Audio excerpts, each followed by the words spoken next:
Estábamos en el capítulo 9. Hoy día vamos a estar viendo entre los versículos 24 al 29. Bueno, de entre el 24 al 29. La vez anterior estuvimos viendo entre los versículos 19 al 23. ¿Recuerdan? Que allí estuvimos la vez anterior.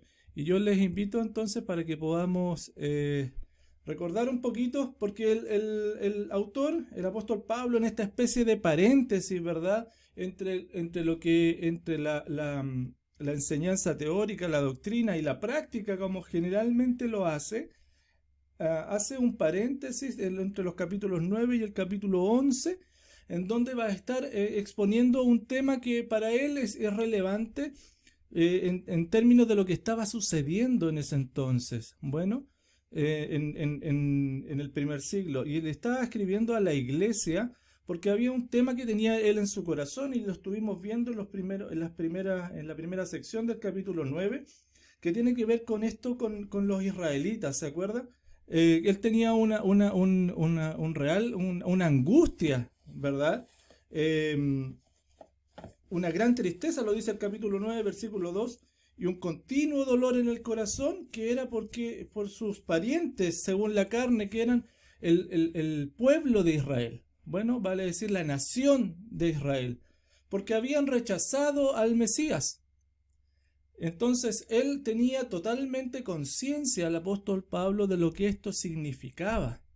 ¿Se acuerdan? Entonces, y estaba muy triste por eso, porque él era una persona que, bueno, él había sido criado y había experimentado todo lo que tiene que ver y se había involucrado mucho con la cultura judía, con la religión judía.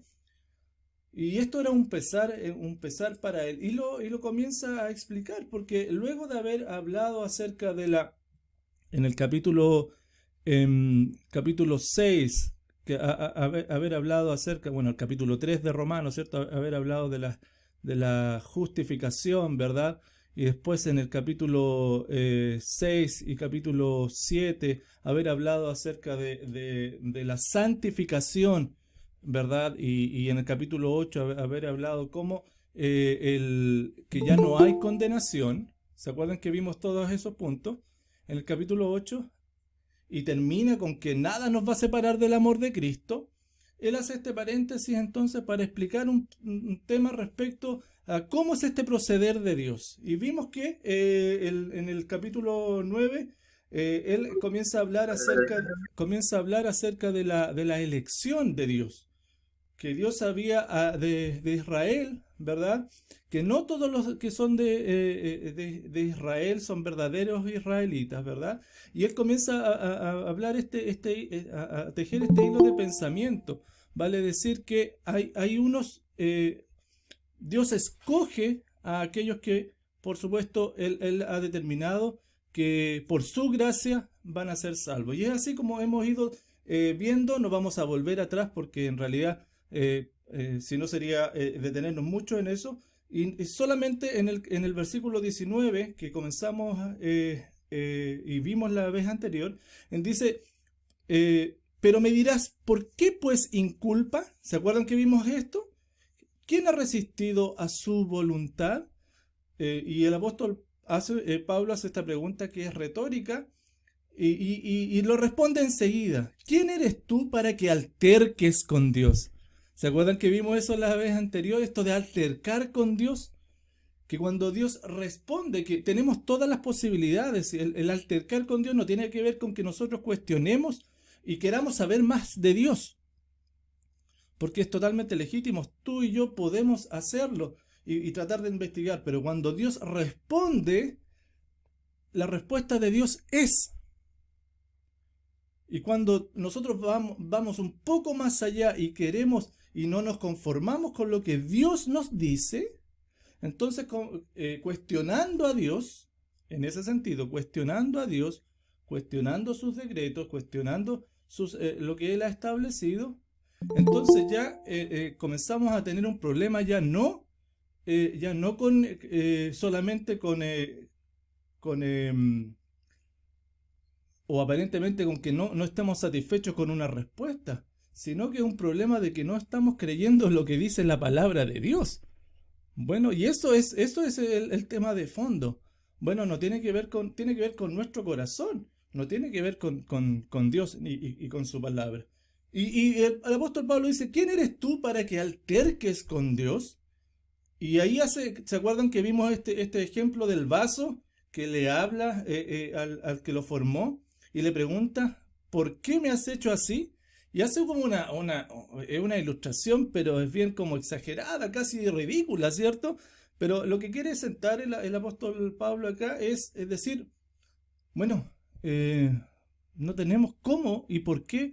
Es tanto más como este ejemplo, como que el vaso de barro cuestione a su hacedor. ¿Cuánto más? Y eso se multiplica y se potencia cuando hablamos de nosotros con el creador del universo. Bueno, y desarrolla esa idea y en el capítulo, en el versículo 22 dice, y se acuerda que cuáles eran los objetivos que Dios tenía para poder actuar de esa forma. Hago la pregunta. ¿Se acuerdan cuáles eran los objetivos que Dios tenía por qué Dios, según el apóstol Pablo, ni siquiera explica, expone cuáles son los objetivos de Dios? ¿Por qué actúa así? Mostrar su ira, su poder y su paciencia. Mostrar su ira, ¿qué más? Su poder, su misericordia. su misericordia. Eso, mostrar su ira, por un lado, mostrar su poder y mostrar su misericordia.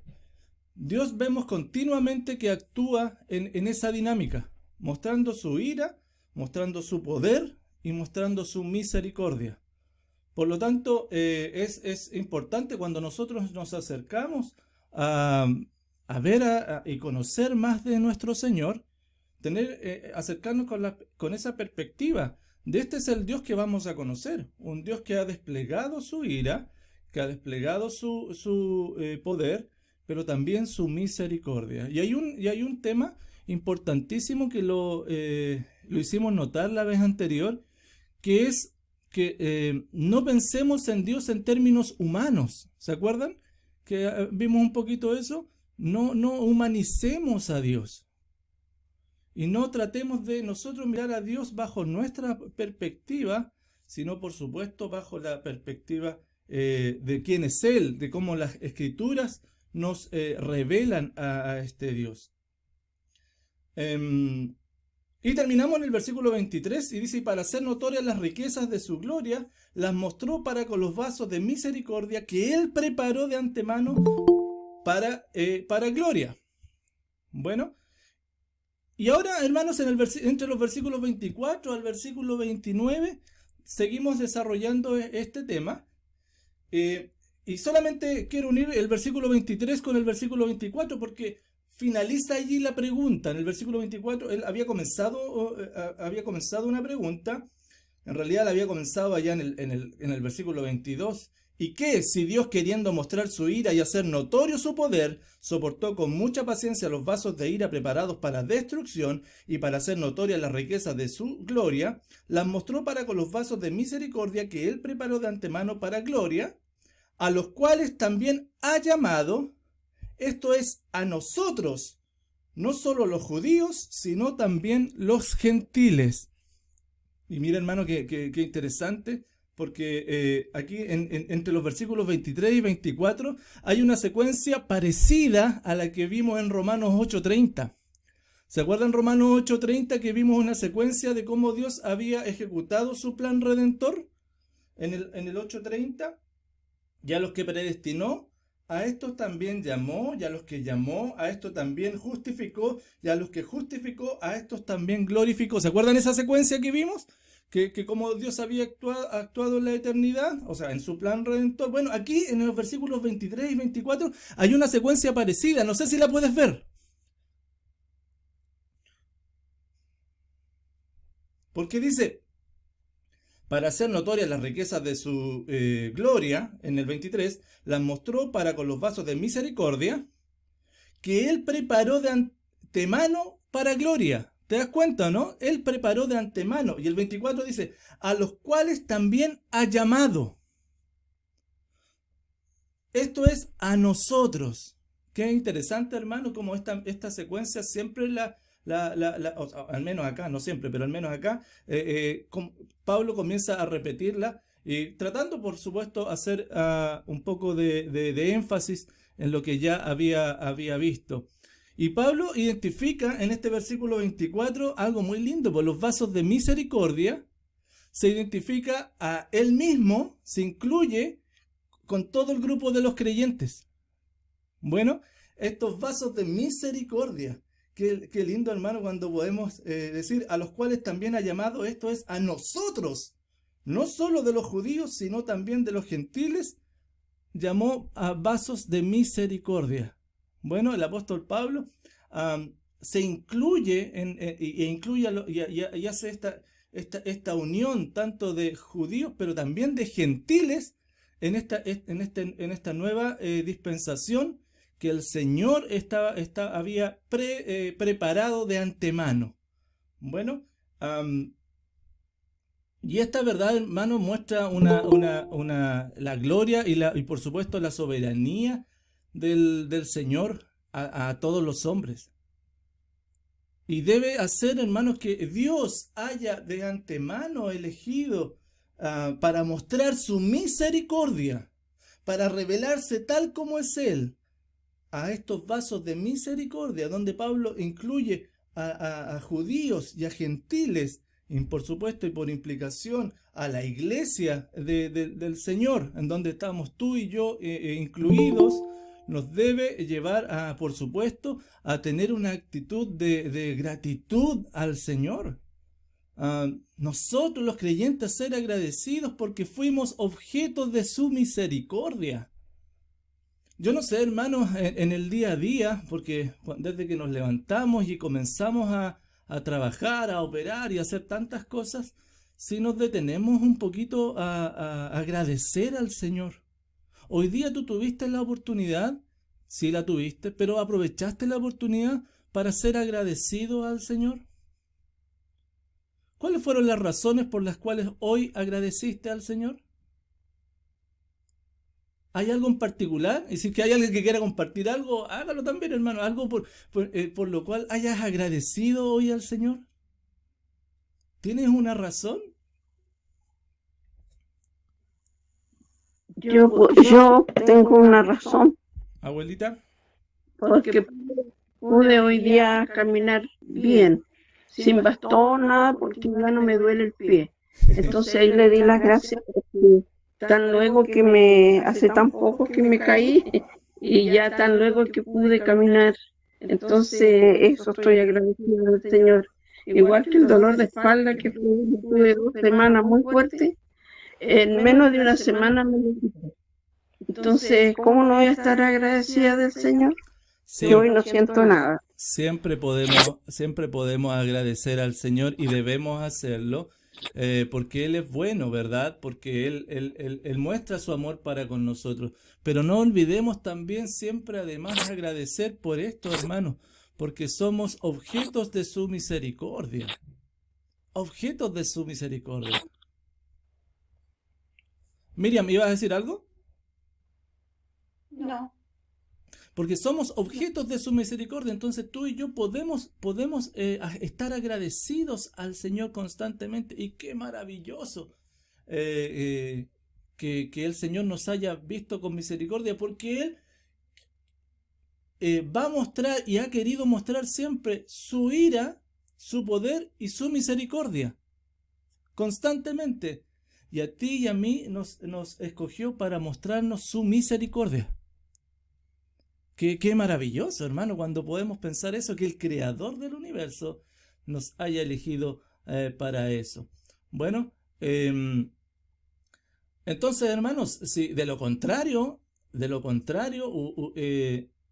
hubiésemos perecido eternamente y hubiésemos estado eternamente separados de la gloria del Señor, de la misericordia del Señor. Ahora bien, en cuanto al contenido, hermano, como yo te decía adelante, el apóstol Pablo vuelve a utilizar este lenguaje del comienzo del capítulo. Bueno, del comienzo del capítulo, cuando se refería a sus conciudadanos, a sus compatriotas. Bueno, y comienza y vuelve con ese tema de el llamamiento del Señor. Y bueno, a continuación el apóstol Pablo en los siguientes versículos, en el versículo 25 y 26, porque trabajan asociadamente, el 25, el 26 y el 27, 28 y 29 son las secciones. Porque el apóstol retoma este tema de la justicia, de la elección de Dios y el gran plan de Dios de escoger a algunos. Y Pablo va a argumentar y va a decir, bueno, esto es consistente con lo que se profetizó en el Antiguo Testamento. No es algo nuevo. Dios ya lo había anunciado. Y eso es importante porque le está diciendo a la iglesia, Dios ya había anunciado el proceder, las formas de su plan de redención. No es algo que ahora contingencialmente lo estemos viviendo nosotros, porque él miraba a sus compatriotas de contemporáneos a él y le daba tristeza, pero en realidad lo que Pablo quiere enfatizar y decir, ok, esto está sucediendo ahora, pero no es porque ahora esto haya sucedido de la nada. Dios ya lo había profetizado anteriormente.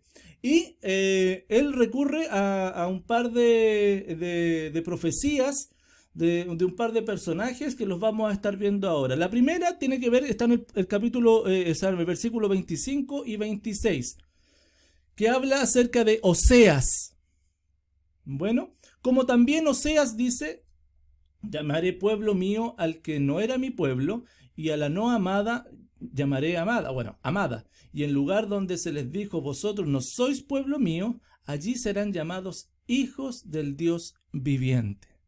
Hermano, cuando uno lee el libro de Oseas, ¿lo has podido leer tú alguna vez o no? Oseas, te invito a que lo puedas leer. Es un libro maravilloso, maravilloso. Y bueno, pero en líneas generales, yo te invito a que podamos revisarlo. Bueno, y te invito, pues, anda allá a Oseas un poquito porque es importante para que nos contextualicemos de lo que estaba pasando acá. El libro de Oseas es un libro bien fuerte, hermano, en términos del contenido, de lo que estaba sucediendo. Bueno, y anda por favor allá, vayamos allá a Oseas, que está en el Antiguo Testamento, en los profetas menores. Bueno,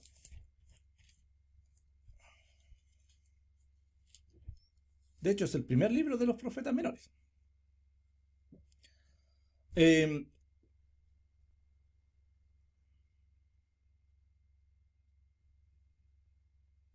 En el capítulo 1, versículo 2 dice, el principio de la palabra de Jehová por medio de Oseas, dijo Jehová a Oseas, mira lo que le dijo, ve, tómate una mujer fornicaria. Inmediatamente, mira lo que parte, ve y tómate una mujer fornicaria, vale decir, toma para ti una mujer que es una ramera, una prostituta. E hijos de fornicación, porque la tierra fornica apartándose de Jehová. Lo que Dios le dice a Oseas es, vas a tomar para ti una mujer que va a ser ramera. Dios le dice eso a Oseas, a este profeta. ¿Por qué? Porque a través de su experiencia de vida, el Señor iba a ejemplificar, iba a ilustrar lo que iba a suceder con Israel. Bueno, mira el versículo 3 y el versículo 4 dice, fue pues, bueno, Oseas como profeta del Señor, fue pues y tomó a Gomer, hija de Diblaim. O sea, y esta mujer era prostituta, ¿se acuerdan? Y la cual concibió y le dio a luz un hijo. Y le puso el nombre de Jezreel. El primer hijo que nace le puso el nombre Jezreel. Bueno, que Jezreel significa Dios esparció, Dios sembró. Bueno, y esto es importante el nombre, porque tienen que ver con el significado que Dios le está dando, porque le va a decir, así yo voy a proceder con Israel. Y una de las cosas que iba a hacer, los iba a esparcir. Bueno, y el versículo 4, bueno, ponle el nombre de Jezreel, porque de aquí a poco yo castigaré a la casa de Jehú por causa de la sangre de Jezreel, y haré cesar el reino de la casa de Israel. Comienza a hablarle acerca de lo que iba a venir. Bueno, versículo 6, mira lo que dice. Concibió ella otra vez y dio a luz una hija. Ahora, Gomer, la esposa ramera, dio a luz una hija y le puso por nombre Lo-Ruama, que significa no amada. No amada. Imagínate el nombre que le puso a su hija.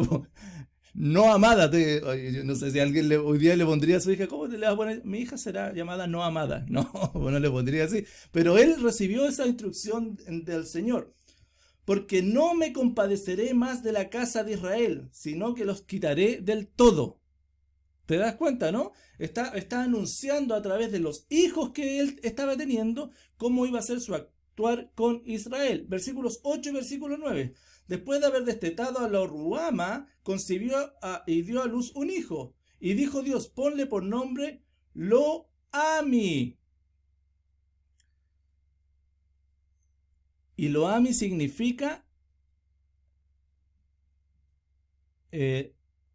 no es mi pueblo, no pueblo mío. Bueno, eso es lo que significa. Porque vosotros no sois mi pueblo, ni yo seré vuestro Dios. Mira la relación que estaba llegando a tener Dios con Israel, y utiliza la vida de Oseas para mostrar eso. Bueno, luego en el capítulo 2 vemos realmente y ya derechamente la infidelidad de su esposa. Bueno, en el capítulo 2. Dice, mira el capítulo 2, versículo 4, dice, ni tendré misericordia de sus hijos porque son hijos de prostitución. Y el versículo 5, porque su madre se prostituyó, la que los dio a luz se deshonró, porque dijo, iré tras mis amantes que me dan pan y mi agua, mi lana y mi lino, mi aceite y mi bebida. Entonces ella se corrompió. Y el Señor les anuncia el castigo. Es importante esto para lo que Pablo quiere decir, hermano. Bueno, para que no nos vayamos del tema. Es importante para lo que Pablo quiere decir. Y mira lo que les dice en el capítulo 2, versículo 11. Haré cesar todo su gozo, sus fiestas, sus nuevas lunas y sus días de reposo y todas sus festividades, y haré talar sus vides y sus higueras, de las cuales dijo, mis salarios son salario que me ha dado mis amantes. Mi salario que me han dado mis amantes.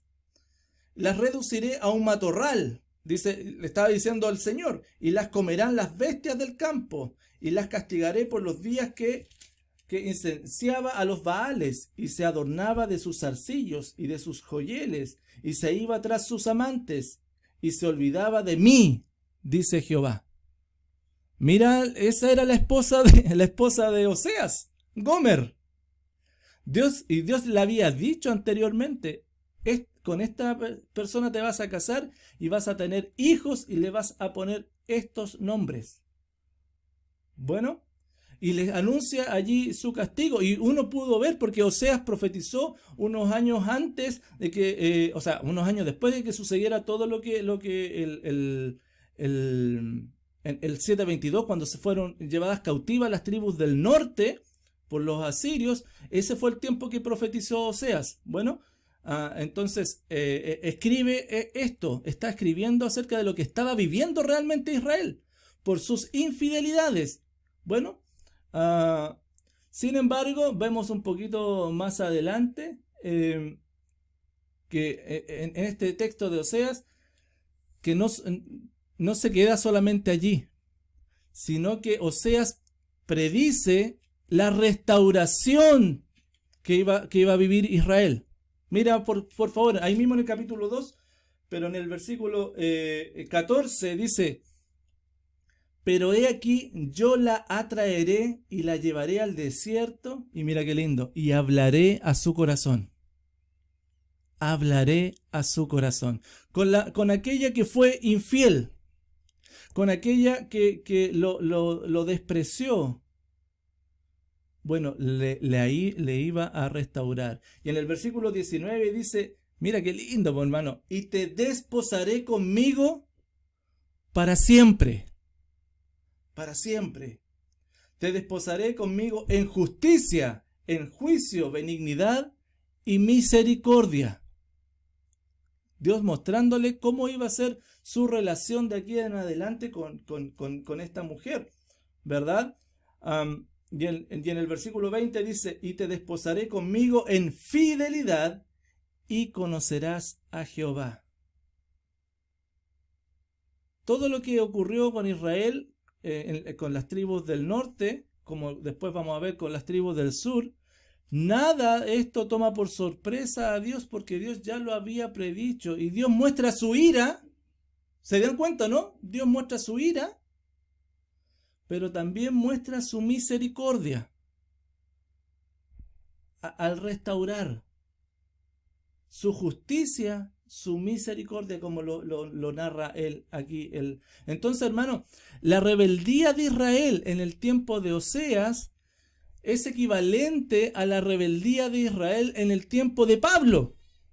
Eso es lo que él está diciendo, porque en el tiempo de Pablo, Israel también fue rebelde porque rechazó al Mesías. ¿Se dan cuenta? Rechaza al Mesías. Como dice Juan 1:11, a los suyos vino y los suyos no le recibieron. ¿Verdad? Entonces, así como Israel se rebeló contra Dios y fue esparcido, y esa rebeldía permanece hasta el día de hoy, en realidad, hermanos, hasta el día de hoy, siguen sin reconocer al Mesías. Aún así, con eso, Israel va a ser restaurado. Israel va a ser restaurado. Y esa restauración, hermano, es muy probable que haya tenido un comienzo en el año 1948. ¿Te acuerdas qué sucedió en el año 1948? No, pastor, yo no nacía todavía, pues pastor, ¿cómo me pregunta eso? La construcción del templo. ¿Ya? Sí, ¿qué sucede? Por ahí va. ¿Qué sucede en el 1948? Israel es reconocido como nación. Israel nuevamente es reconocido como nación. Israel nuevamente es reconocido como nación. Y eso no es menor, pues, hermano. Por eso hay tanto conflicto hasta el día de hoy con los palestinos. Porque después de casi 2000 años, en donde los palestinos tenían su... Después de 2000 años, y de repente llegó la ONU, ¿cierto? Que en ese entonces no se llamaba la ONU. Y establecen un lugar para Israel. Y dicen, este va a ser el lugar de Israel porque aquí era donde ellos vivían. Y los palestinos dijeron, ¿pero por qué? Pues si aquí hemos vivido nosotros por tantos años. Bueno, y el conflicto hasta el día de hoy. Pero hermano, ¿no te parece increíble esto? Que después de 2000 años ellos se hayan situado nuevamente como nación. Porque los israelitas hasta el 1948, y eso lo podemos hablar nosotros acá, pues desde este lado de la historia, porque gracias al Señor podemos ver esto. Yo no sé cómo, la verdad, qué habrá significado. Sería súper interesante ver qué habrá significado para los hermanos cristianos cuando vieron que Israel nuevamente fue nación. No es menor. Yo me imagino que tiene que haber sido súper significativo para los cristianos de ese entonces, decir, ver que Israel comienza nuevamente a establecerse. Bueno, después con el paso del tiempo, eso fue hace cuánto, 1948, estamos hablando de casi 60 años, ¿será? Un poquito más, 70 años. Y claro, como que se nos olvida eso. Pero hermano, Israel ya parte siendo nación nuevamente, aunque la restauración no es solamente política, sino que es una restauración espiritual. Bueno, la que Dios está hablando acá en este punto. Bueno,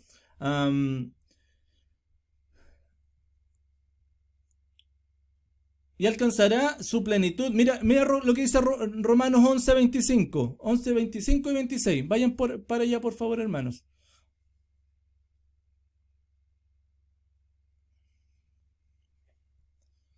Dice, no quiero, hermanos, ¿están ahí o no? 11, 25 y 26. Alguien que me ayude, por favor, en la lectura.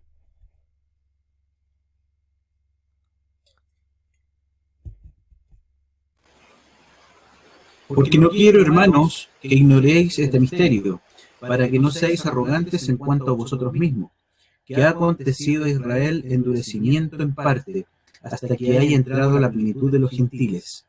Y luego todo Israel será salvo, como está escrito, vendrá de Sión el libertador, que apartará de Jacob la impiedad. Bien, y Pablo le está hablando a los hermanos, a la iglesia, dice, ya, pero no se pongan arrogantes y despreciando a Israel. Ese no es el punto. Dígame, hermano. ¿Esto se va a cumplir en el milenio o después del milenio? ¿En qué tiempo? Porque se supone que es como una profecía que le está diciendo Pablo con respecto a Israel, ¿o no? ¿O estoy mal?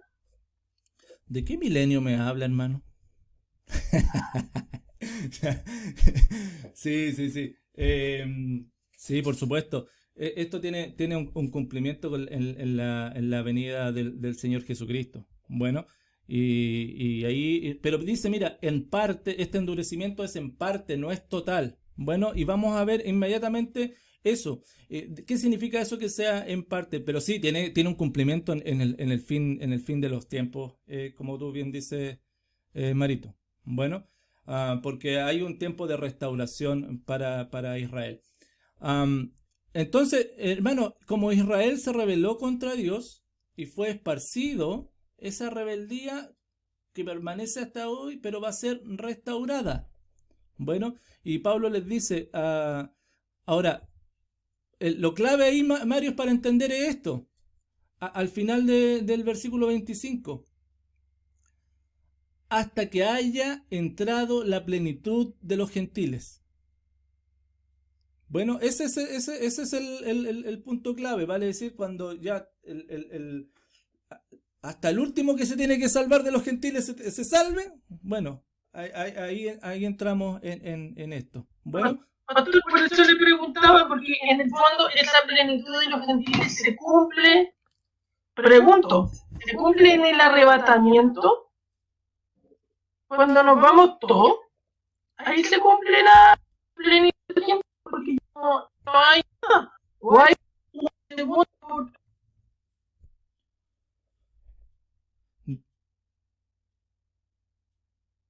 No te escuché, el último, Marito, ¿me puedes...? No me escuchó nada, ya se lo digo de nuevo. Trataba de juntar todas las sílabas que estaba hablando, pero me fue complicado. Dale. No, le digo que esa en los últimos tiempos. Que esa plenitud de los Habla del gentiles, arrebatamiento. Perdón. que esa plenitud de los gentiles se cumple en el arrebatamiento, o hay una segunda chance. ¿Cómo una segunda chance? ¿A qué te refieres tú, Marito? Sí, porque van a haber gentiles que todavía que se pueden salvar, porque se supone que en el arrebatamiento se fueron todos, se fue la iglesia y el resto paga lo que tiene que pagar. ¿De qué arrebatamiento me estás hablando, Marito? Sí. En el fondo, porque también habla de, bueno, que sea otra cosa, pero yo supongo que tiene que, para poder contextualizar la idea, habla de las naciones que ayudaron a Israel, por lo tanto, como que pasan al milenio, pero ahí hay gentiles que van a ser salvados o ya no se salva nadie más. O sea, el corte y el arrebatamiento. Eso es lo que pretendo preguntar. Es rara la pregunta, pero no sé si me la entendió. Sí, te la entendí perfectamente, hermano. En el rapto, en el arrebatamiento, según nosotros vemos, o sea, al menos según yo veo en la escritura, la iglesia va a ser arrebatada. Bueno, la iglesia va a ser arrebatada. Entonces, es la plenitud de los gentiles. Sí, si bien es cierto, en el tiempo de la gran tribulación va a haber, van a tener, el que persevera hasta el fin va a ser salvo. Por supuesto, y ese es otro tema. Pero según lo entiendo, tiene que ver con el rapto de la iglesia, la plenitud de los gentiles. Bueno, ahora bien, Para que no nos vayamos para otro lado, pero tiene que ver con eso, Marito. Bueno, tiene que ver con eso y para que lo tengas allí. Pero es la secuencia, hermano, es la secuencia de los tiempos escatológicos. Bueno, que nosotros vemos en la Escritura que la iglesia va a ser arrebatada y se va a reunir con su Señor. Bueno, que no pasa por la tribulación. Bueno, pero de todos modos, Marito, y esto es súper importante para que lo podamos entender. El énfasis está puesto en Israel. Bueno, en cómo Israel va a ser arrebatado, porque recuerda cuál es el propósito también de la gran tribulación. Bueno, cuál es el propósito que tiene que ver directamente con una relación del Señor con su pueblo, con Israel. Bueno, lo podríamos ver en otro momento, pero si no es muy largo y se nos va a ir el tiempo y ya ha pasado harto.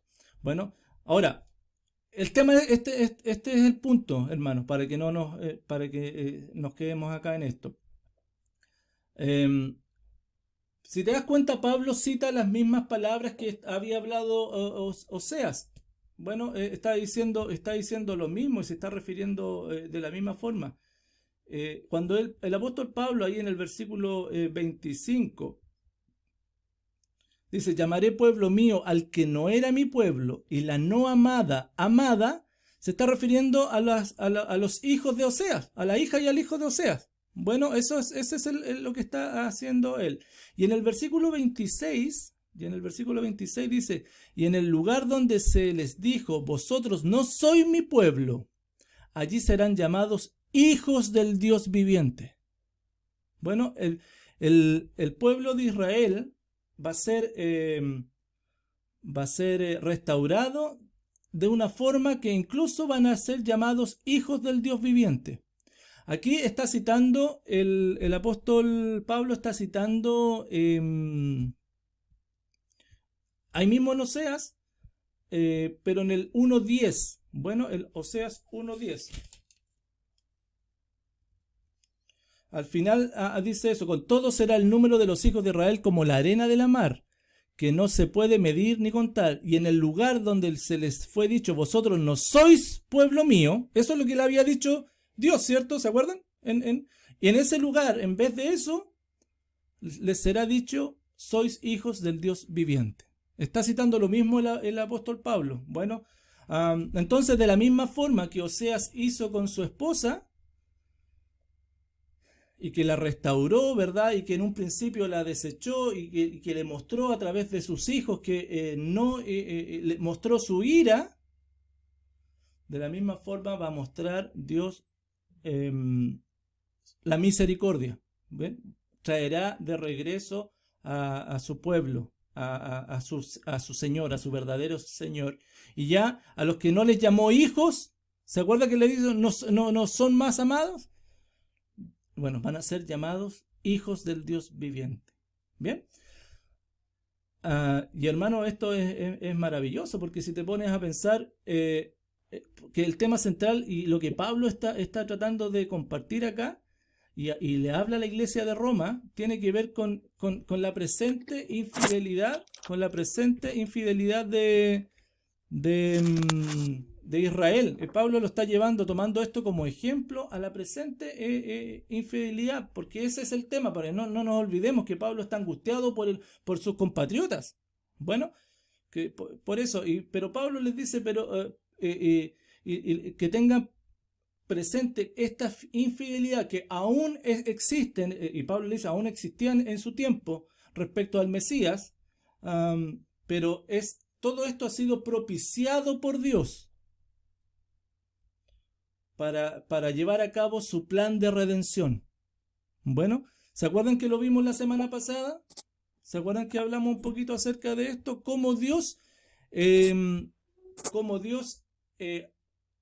interviene la historia para sí mismo, para Él ser glorificado, para Él ser reconocido, y lo hace a través mostrando su ira, mostrando su poder y mostrando su misericordia. Bueno, para que lo tengamos eso en mente. En el versículo 27, sí, dígame, Miriam. ¿Pero va a ser restaurado todo el pueblo de Israel o solo algunos? Buena pregunta. Vamos para allá. Es que esto es una muy buena pregunta. Gracias, Miriam, por hacerla. Y para allá vamos, porque uno podría decir, entonces, ¿pero quién va a ser restaurado? ¿Todo Israel? ¿Da lo mismo quien sea? No, pues Pablo está hablando acerca de la elección y cómo él toma siempre, Dios ha guardado un remanente. Bueno, Dios siempre ha guardado un remanente para sí. Y un poquito de lo que va a tratar ahora en el versículo 27, 28 y 29. Dice, también Isaías clama. Y ahora cambia de personaje, cambia de profeta. Va a Isaías. ¿Para qué? Otra vez, para volver a ratificar. Para volver a ratificar que esto estaba escrito en la palabra. Bueno, dice en versículo 27, también Isaías clama tocante a Israel. Si fuera el número de los hijos de Israel como la arena de la mar, tan solo el remanente será salvo. Tan solo el remanente será salvo. Porque el Señor ejecutará su sentencia sobre la tierra en justicia y con prontitud. Y Pablo está citando a Isaías 10, 22 y 23. Bueno, él va a Isaías y toma a Isaías para decirle nuevamente, lo que estamos viviendo hoy es parte de una sentencia que Dios ha hecho, un trato que Dios está teniendo con Israel de ira para mostrar su poder, pero para finalmente mostrar su misericordia. Bueno, eso es lo que se está diciendo el apóstol Pablo. Y en Isaías 10, 22 y 23, que alguien lo lee, por favor, hermanos. Porque si tu pueblo, oh Israel, fuere como las arenas del mar, el remanente de él volverá. La destrucción acordada rebosará justicia. Pues el Señor Jehová de los ejércitos hará consumación ya determinada en medio de la tierra.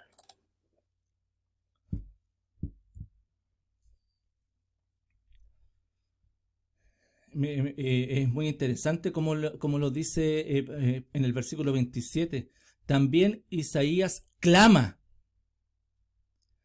Esa acción de clamar no puede pasar inadvertida, porque clamar, hermano, está relacionado con los sentimientos.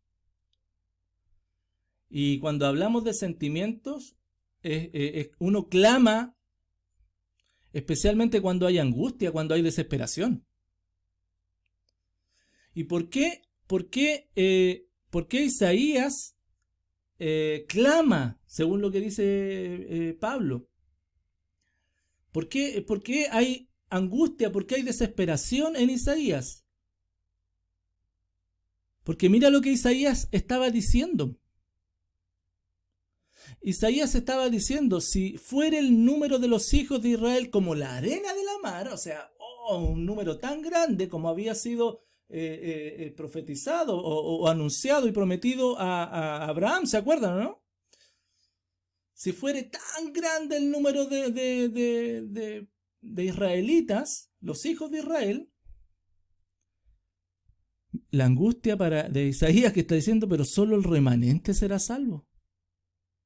Es una angustia que estaba viviendo Isaías, por eso clama, y por eso Pablo lo dice, está clamando él acá. Misma angustia que estaba viviendo el apóstol, ¿o no? Misma angustia que estaba viviendo el apóstol.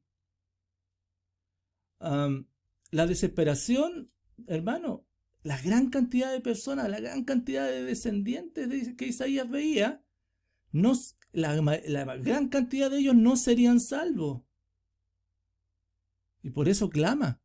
Aquí hay un sentimiento de angustia como el de Pablo con sus compatriotas.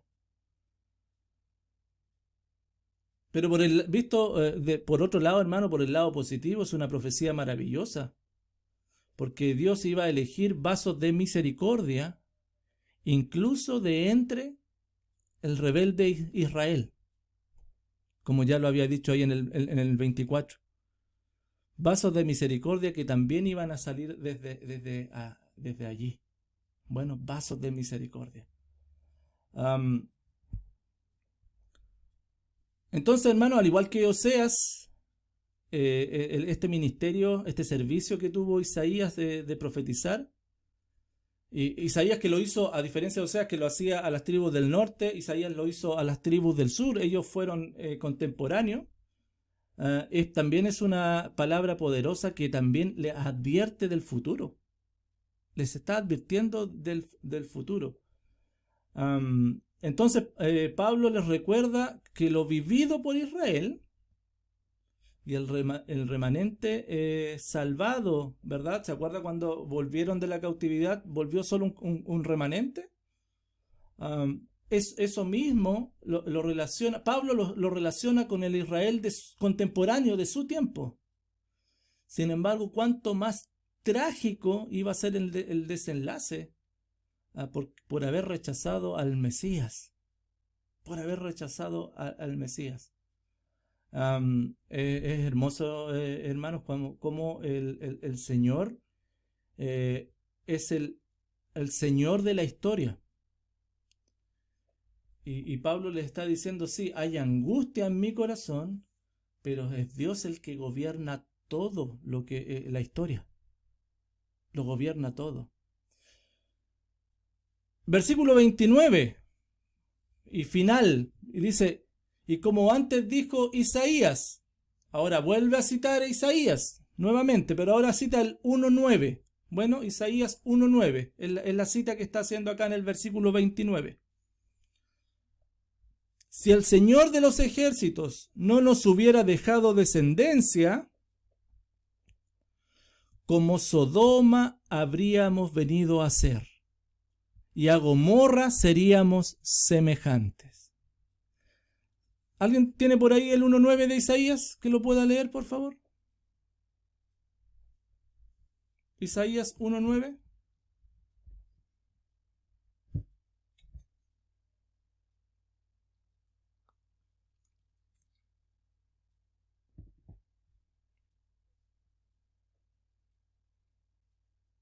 Ay, acá lo tengo. Si Jehová de los ejércitos no nos hubiese dejado un resto pequeño, como Sodoma fuéramos y semejantes a Gomorra. ¿Se dan cuenta? Esa es la cita que está haciendo el apóstol Pablo. Jehová de los ejércitos es uno de los nombres de Dios, pues uno de los títulos de él, Jehová Sabaoth, ¿verdad? Y tiene relación con el señorío que el Creador ejerce sobre todo el universo. Bueno, él da la pelea, él da la batalla y es el Señor de todos los ejércitos, de todo lo que existe. Cuando habla aquí dice, mira, dice, si el Señor de los ejércitos no nos hubiera dejado descendencia, esa palabra descendencia es la palabra griega esperma. Bueno, que tiene relación con semilla. Eso quiere decir semilla. Bueno, Israel persiguió a los profetas y dio muerte también al Hijo de Dios. Un terrible juicio espera. Sin embargo, Dios no los olvidó. Dios no los olvidó. Y un remanente les reservó. Hermano, la destrucción de Somorra y Gomorra en el tiempo de Abraham y de Israel y de Judá, ¿verdad? Y como lo iba mismo a experimentar ahí el juicio a los judíos en el primer siglo, ¿verdad? Cuando se destruye Jerusalén y todo, en el año 70 después de Cristo, vienen a ser una ilustración del juicio y la destrucción final. Bueno, sin embargo, Dios deja una simiente. Dios deja una semilla que nace de aquellos que han creído en el Mesías. Bueno, y eso es obra del Señor, porque de lo contrario, dice aquí el versículo, bueno, Pablo dice, de lo contrario, hubiese sido todo como Sodoma y Gomorra, vale decir, no habría posibilidad de ser salvo. El corazón se hubiese inclinado hacia la maldad completamente. Completamente.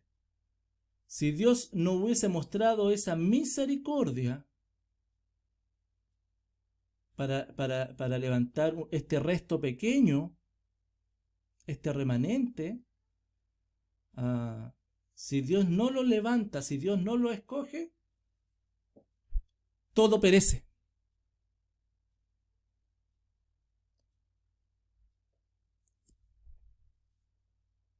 Hermanos queridos, por tanto, la incredulidad de Israel en el tiempo de Pablo, de la cual él estaba muy angustiado, viene a confirmar y no es inconsistente a la revelación que Dios ya había entregado por los profetas.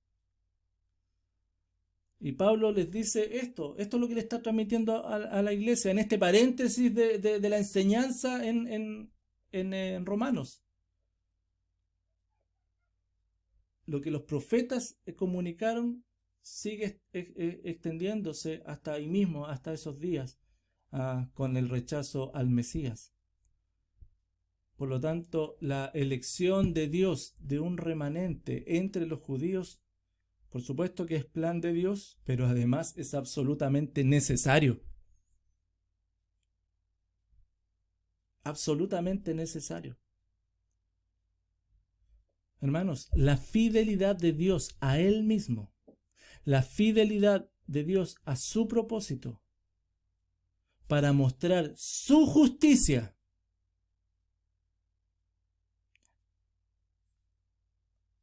está por sobre todo lo que nosotros podamos sentir o pensar incluso. Ninguna situación que estemos viviendo, hermano, está por sobre lo que Dios ya ha establecido.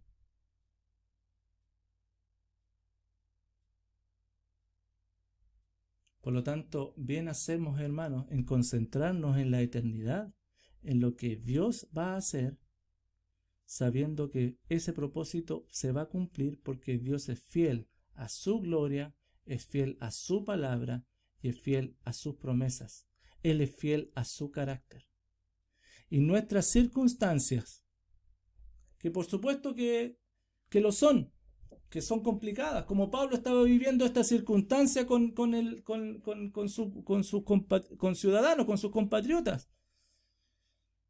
que le estaban afectando. Tus circunstancias y mis circunstancias siguen estando bajo el control y el dominio del Señor.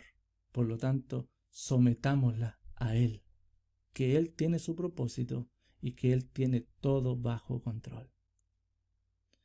Hermanos, cuando vemos este pasaje, que a mí de verdad me encantó, porque es un pasaje que da esperanza, es un pasaje que nos muestra quién es Dios, y nos vuelve a recordar que somos hijos del Dios viviente. Hijos del Dios viviente. Y ante eso, hermano, cuánta paz, cuánto amor, cuánta misericordia derrochada en nuestro favor. Así que te animo, querido hermano, querida hermana, para que podamos seguir firmes adorando a nuestro buen Dios. Y que las circunstancias, hermanos, no están nunca por sobre el propósito del Señor. Por lo tanto, descansemos en Él.